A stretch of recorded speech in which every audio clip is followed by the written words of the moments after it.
Hi, my name is Alex Larson, and today I'll be presenting an ethical scandal surrounding the Bolshoi Ballet Company. The Bolshoi Ballet is a dance company that resides in Moscow, Russia. It is world-renowned and sacred to the Russian people as well as Russian entertainment. Although the company is thought of very highly, it is not immune to scandals. In 2013, a company member and star, Pavel, I'm gonna butcher the name, Dmitrienko, facilitated an acid attack on the company director because his girlfriend did not receive a part that she thought she deserved. After Dmitrienko's time in jail, 3 years, he was said to be allowed back in to take company classes. This is because the company has no real code of ethics and nothing that I could find that was substantial. Now into the scandal I'll be talking about. Who does it involve? This scandal involves the company director, Vladimir Urin, rehearsal director, Makhar Beziev, as well as Missy Copeland, American Ballet Theater's first Black principal dancer. The initial spark of this scandal was when Missy Copeland reposted a post that the Bolshoi posted on their official Instagram page. Photographed was young dancers in their costumes for the ballet La Bayadère. The story tells the tale of an 18th century Indian wedding ceremony featuring young ballerinas wearing blackface to represent Moors, and this has been done since 1877. Yes, in blackface. This post was sent out and reposted by Misty December 7th, 2019. And in the caption she wrote, "And this is the reality of the ballet world." This started an outrage in the comments, especially from American ballet dancers and the entire dance industry, really. Their response. The company responded in a very stubborn way, claiming tradition trumps the sense of compassion or consciousness they should have to the Americans' perspective. La Bayadère ballet has been performed in this way thousands of times in Russia and abroad, and the Bolshoi Theater will not engage in such discussions, says Urin. They also use the position of no social responsibility because the Russians don't have any connection to America's racist past or their history with slavery. Maxim Matusevich, a professor at Seton Hall University in New Jersey, who studies cultural exchange between Russia and Africa, said in a telephone interview that blackface was not widespread in Russia, but neither was it taboo. There is no symbolic baggage with it, he said, and that allows Russians to consider the makeup as simply part of a theatrical tradition. There are also few people of color there to complain of its use, he added.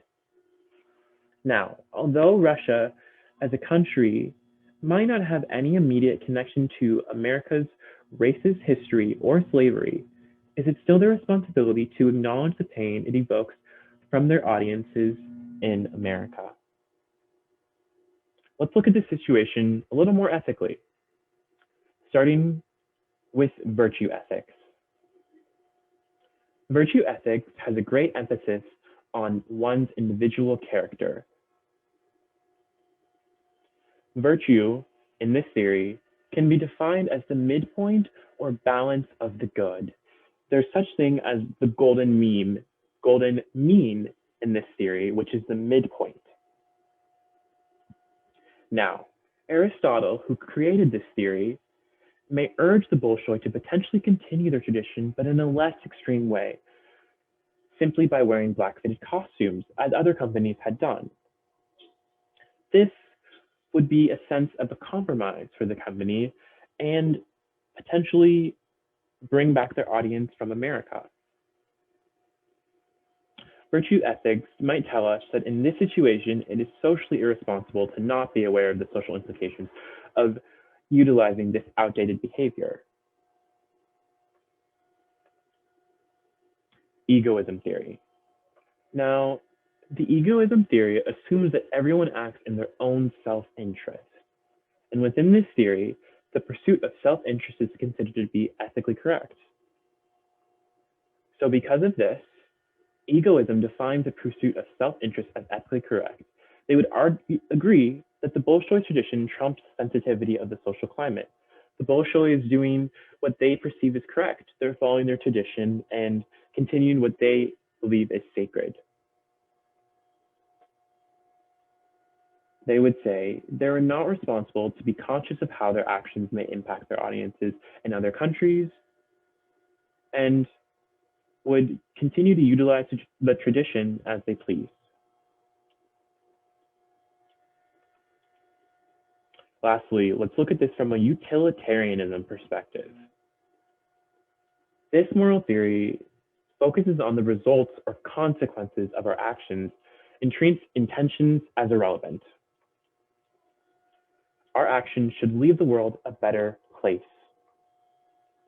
Now, the social outrage, or the opposite of pleasure that their actions have created through using blackface, would not align with the utilitarianism perspective or theory. Remember, this is all about the consequences. And what the consequences that this has created is outrage from a few thousand people in America. Also, the knowledge that other companies had stopped participating in things like this also should have informed the Bolshoi's actions. Conclusion and outcome. Now, unfortunately, the stubbornness of the Bolshoi Ballet held firmly, and they still practice blackface in their costuming today. Yet, the Bolshoi lost many supporters from America and globally. It's interesting that the Bolshoi still chooses to use this as their costuming, as other modernized ballet companies and places around the world have stopped doing this completely and considered other alternatives to still following traditions or doing ballets as they have been done in the past, but modernizing it and making it more inclusive for everyone to enjoy. Here are my sources, and that's all. Thank you.